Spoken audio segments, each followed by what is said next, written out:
Welcome to the Transformation Zone podcast, hosted by Dossou, founder of Salesforce Catalyst. Prepare for a journey into personal growth and business evolution. Discover inspiring stories and strategies to break free from fear, self-doubt, and low self-esteem.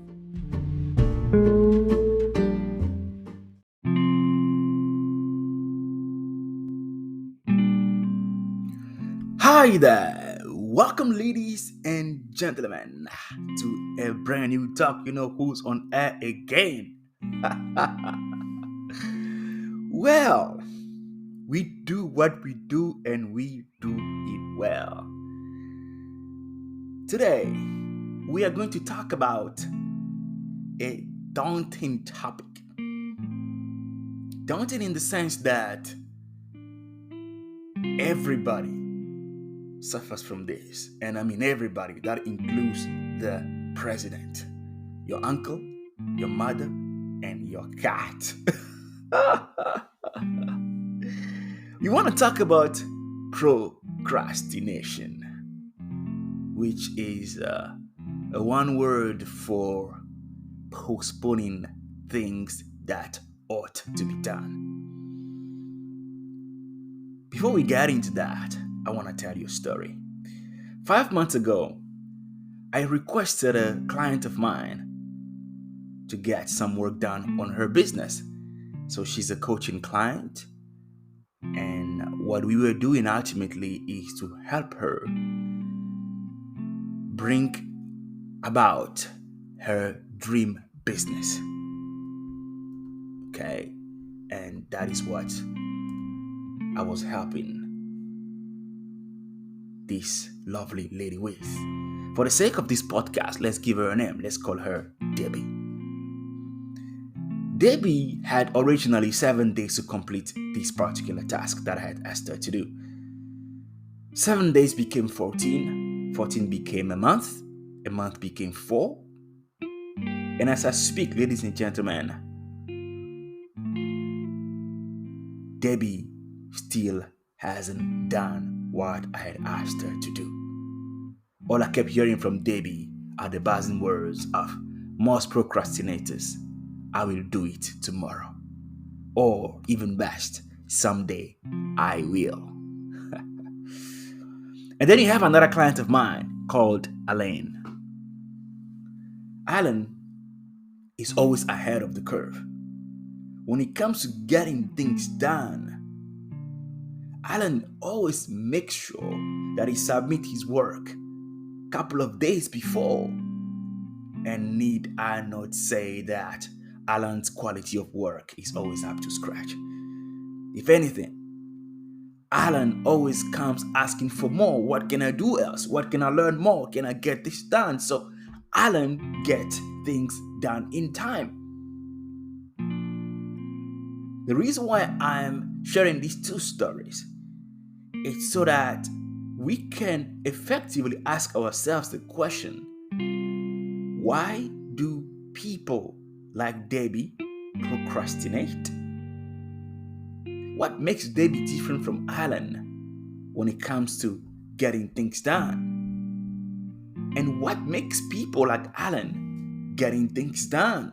Is there a way for us to support Debbie? Is there a way? Are there solutions? Are there formulas? Are there techniques we could potentially share with people like Debbie that are struggling with procrastination to become effective or productive like Alan? I know. In nowadays cultures, we have the skeptics and the cynics. People that will say things like, why should Debbie become Alan at the first place? Look, I'm not saying that Debbie should become word for word, personality for personality, tit for tat, trait for trait. I don't know. But I'm referring mostly when it comes to getting things done in time. Let me tell you why. In my first year of philosophy, when I studied philosophy, we learned a concept called universal truth. As an example, the sun rises in the east and sets in the west. And that's never gonna change. Doesn't matter which part of the planet that you you are, the sun is gonna rise in the east and rise in the east and sets, goes down in the west. You hear that? The earth is round.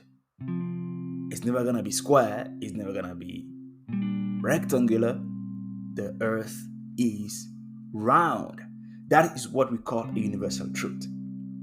Now, I want to give you some universal truth when it comes to the reasons why we ought to deal with procrastinations. 1. You become what you repeatedly do. 2. You'll never get to your destination in time if you have to stop and throw stones at every barking dog. 3. One bad apple can compromise the whole box. 4. Someone who continually puts things off ultimately achieves little, if nothing at all. 6. The job won't get done until you get it done. And then the last one, we overestimate what we can do in a year and underestimate what we can do in 5 years. Now, if you haven't gotten anything out of this universal truth, these 7 universal truths that I've given to you now as to why we ought to deal with procrastination, if you haven't gotten anything out of that, hold on to this one. Someone who continually puts things off ultimately achieves little, if nothing at all. But guess what? We only feel alive when we grow. And growth implies that we are able to see small progresses that we make. So when you continually put things off, when you procrastinate, you'll never be able to see the growth, hence succumb into depression. Now, whether you're a skeptic or not, the universal rules still apply. How can you get the job done if you consistently fall victim of procrastination? How can you get things done if you are someone like Debbie that says, someday I will, it's okay if I do it tomorrow, then tomorrow becomes tomorrow becomes 2, becomes 3, becomes 4, becomes 10 days. And when we start, just like I said in the beginning, we are what we repeatedly do. So if you start creating a habit of procrastination, we do not decide of our future, we decide of our habit, and our habit decide of our future. If you start procrastinating with small tasks, you're going to start procrastinating with big tasks. When you start procrastinating over big tasks, what happens is you get to procrastinate with your future. You get to gamble with your future, and that's not what you want to do, right? So, how can you get it done if you consistently fall victim of procrastination? Number 1, understand the mechanism of procrastination. How does it work? What are the causes? Is there a scientific understanding to it? 2, create a system to manage your procrastination. What I'm saying is, what is going to be your own personal, customized solution to procrastination based on your understanding of your weaknesses, your understanding of your strength. How are you going to manage it? And the third one, getting feedback from it and doing it all over again. Ready? Let's go. dive into the first one. Understand the mechanism of procrastination. What I really mean by this is understanding the causes of mechanism as well as the scientific body. Okay, how is it perhaps a scientific explanation when it comes to the brain configuration for people that are more prone to procrastination? Let's go. Procrastination, I believe, it's actually a complex behavior, and that is influenced by a lot of factors. Some of the things that causes procrastination, I believe, are poor time management skills,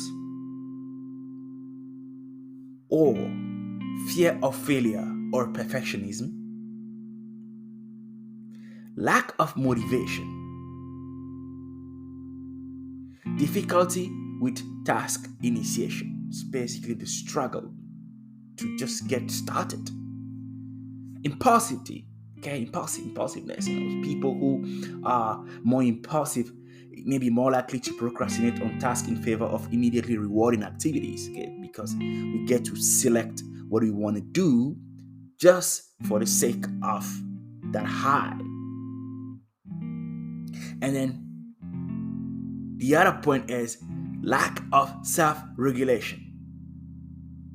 So people that struggle to regulate their emotions or impulses find it very hard to resist to the temptation of procrastination, because to be able to avoid procrastination, you have to have a certain mindset that it's able to say, look, yes, the task that I'm about to do may not give me immediate reward, but I want to do it anyway.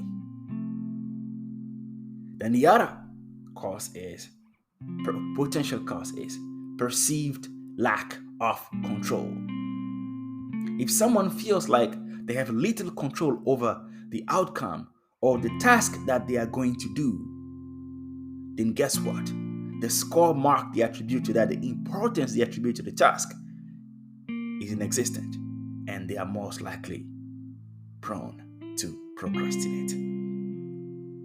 Now, I've just given you 7 potential causes of procrastination. Let me give them to you again. First one, poor time management skills. So people that struggle with managing their time effectively are most likely to procrastinate, because procrastination requires a certain element. Anti-procrastination behavior requires a certain element of discipline and say, all right, I'm going to do this from 9 to 10, 10 to 11. You hear me? So if you struggle with time management skills, most likely you're going to struggle with procrastination. The second one is fear of failure or perfectionism. So some people procrastinate because they are afraid of not meeting their own high standard, or they are afraid of failing a task.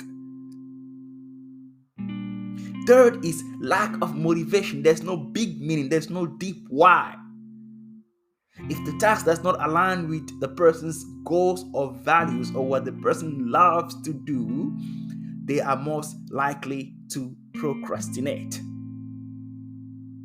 Fourth one, the difficulty with task initiation, the inability to get started, just taking that first step. And 5, impulsivity. As I said before, that people that are very impulsive are most likely to struggle with procrastinate, which you might be thinking is the opposite, but actually not, because their impulsiveness lead them to choosing tasks that will give them quick dopamine rewards. Okay, but more about that next. So 6 is lack of self-regulation, lack of discipline. And the 7th is perceived lack of control. So, from a neurological perspective, now we're talking science now. Procrastination can be linked to the brain's reward system, as I was saying before, and the prefrontal cortex. So, the frontal cortex is, when you hit your Your forehead, prefrontal cortex is what comes before that, which is responsible for decision making and self-control. When we engage in tasks that are immediately rewarding, such as checking social media or watching TV, the brain releases dopamine, a neurotransmitter associated with pleasure and motivation. That's what dopamine is. And this can lead to a cycle of procrastination as the brain seeks out these immediate rewards instead of focusing on long-term goals.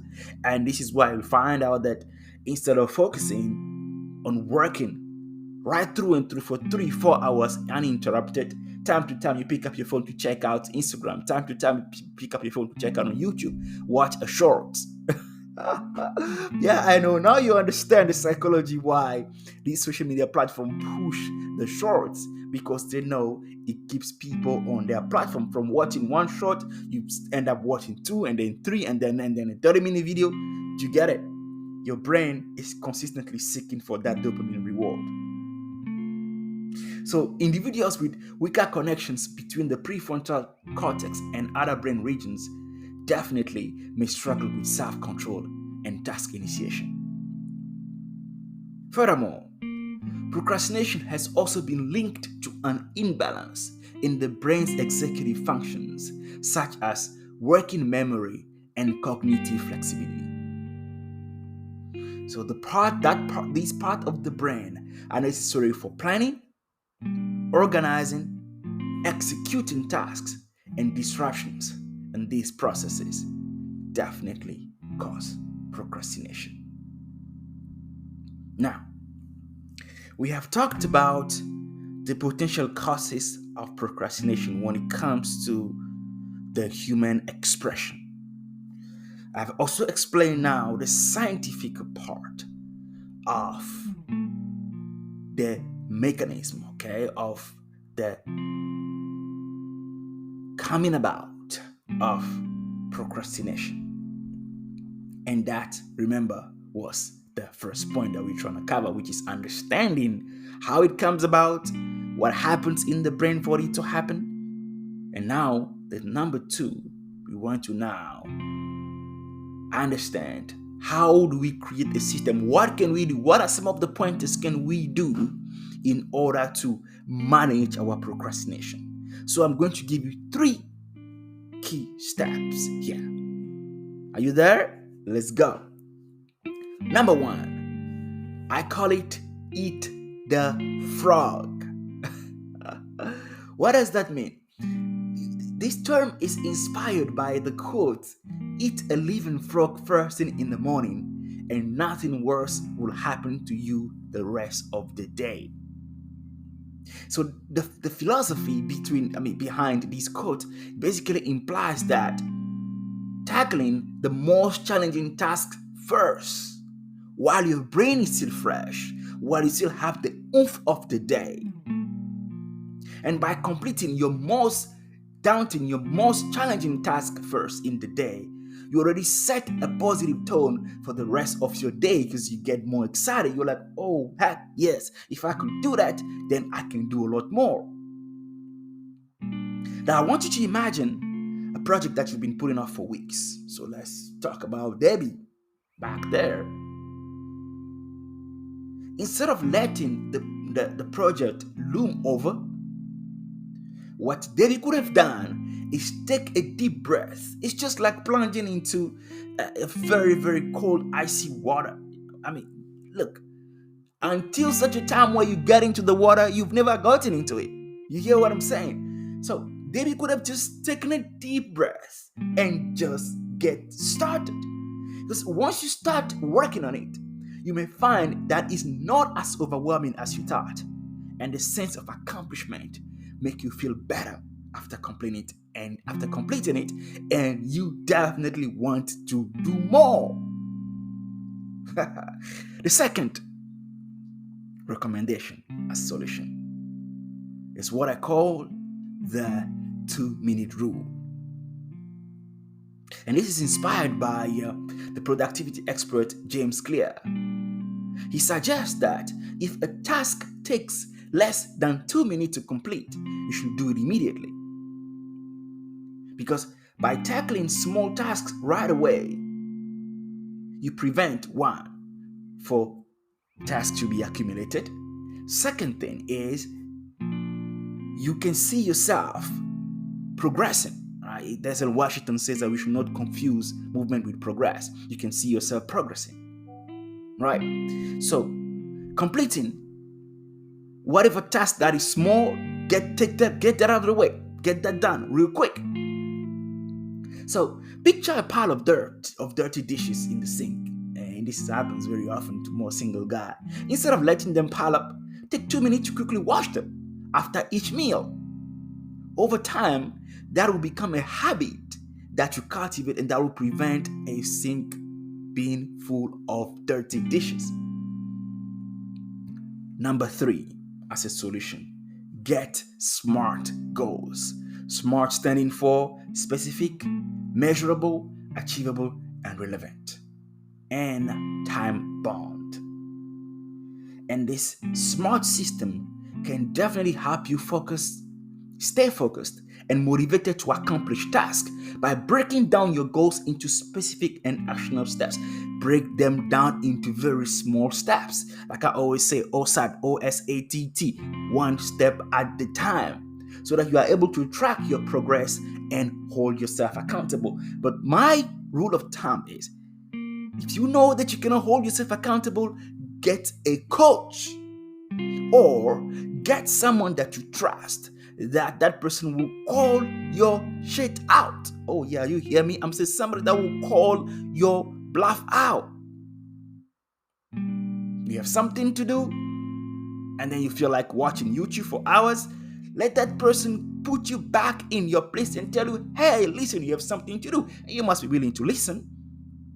So have somebody to hold you accountable.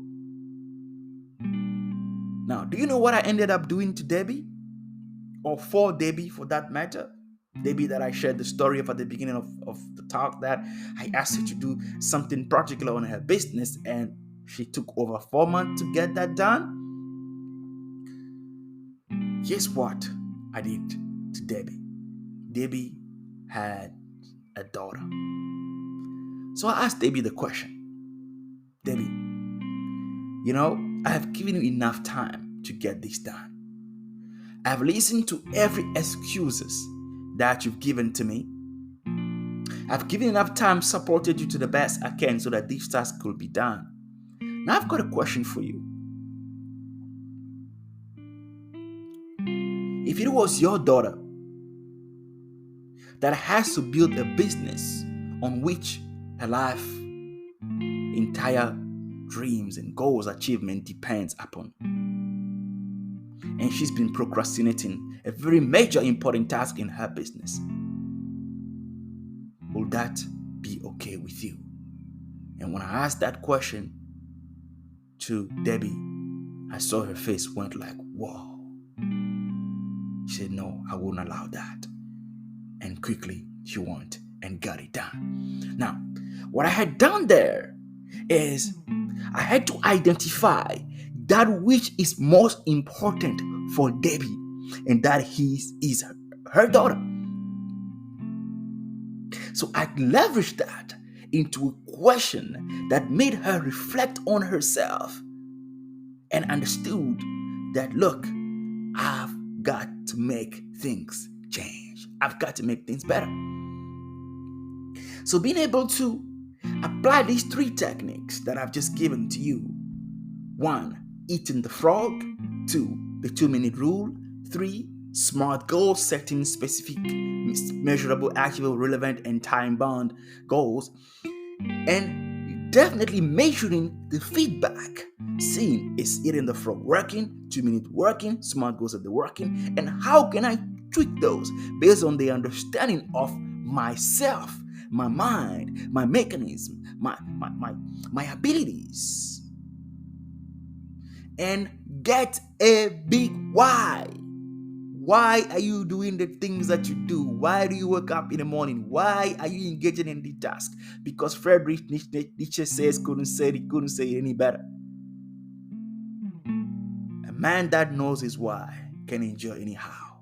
A man that knows his why will not let task hanging.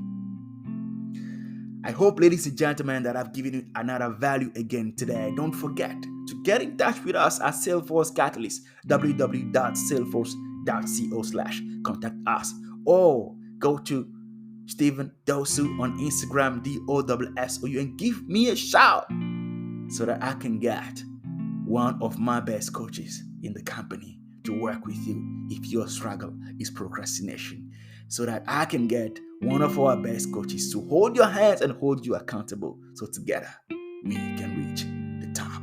My name is Stephen Dossou, and I will see you on top. Bye-bye.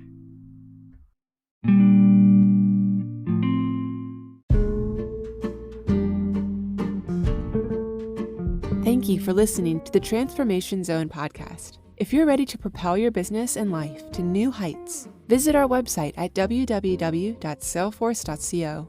Connect with us for personalized transformation strategies. Until next time, embrace the journey and sail confidently toward your success.